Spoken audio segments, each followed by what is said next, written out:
भारतीय सेनेने पाकिस्तान आणि पाक व्याप्त काश्मीरमधील अतिरेक्यांचे 9 तळ उद्ध्वस्त करून ऑपरेशन सिंदूर मोहीम फत्ते केली आहे।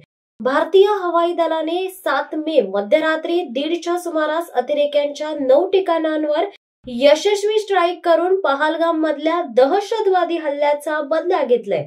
मध्यरात्री 1:28 ऑपरेशन सिंदूर सुरू होऊन 1:51 ते यशस्वीरित्या पूर्ण झाले।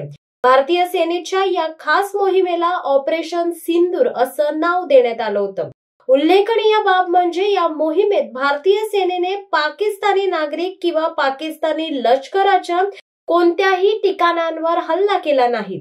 ऑपरेशन सिंदूर मध्ये भारतीय सेनेने बहावलपूर मध्ये जैश-ए-मोहम्मदचं हेडक्वार्टरच उद्ध्वस्त केलंय। शिवसत्ता टाइम्स न्यूज ब्युरो, मुंबई।